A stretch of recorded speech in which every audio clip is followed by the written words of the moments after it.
শুভ দুপুর বন্ধুরা, দেখো আমি আজকে কি রান্না করেছি চলো তোমাদের সাথে শেয়ার করি। আমি এই সবে রান্না করে উঠলাম। এই দেখো এখানে ভাত আছে, আর এখানে আছে তোমার পটল ভাজা, 2 পিস মাছ ছিল ফ্রিজে, ওটা ভেজেছি। মাছ ভাজা, এটা কাতলা মাছ আছে। আর এখানে আছে কুমড়ো, লম্বা লম্বা করে কুমড়ো ভেজেছি। আর নিচে কি আছে চলো। ও এখানে আছে তোমার লাল শাক ভাজা, এটা বাদাম আর পোস্ত দিয়ে লাল শাকটাকে ভেজেছি। আর এদিকে আছে তোমার, এটা একটা চচ্চড়ি করেছি সব রকম সবজি দিয়ে। চচ্চড়ি ফুলকপি দিয়েছি, কুমড়ো দিয়েছি, শিম দিয়ে, আলু দিয়ে একটা চচ্চড়ি করা হয়েছে। আর এখানে আছে তোমার উচ্ছে ভাজা। আর এখানে আলু মেখেছি, পেঁয়াজ শুকনো লঙ্কা দিয়ে আলু মাখা।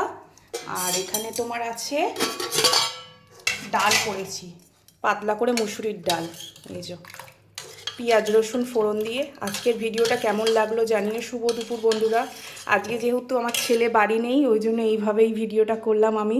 কেমন লাগলো জানিও আজকের মেনু।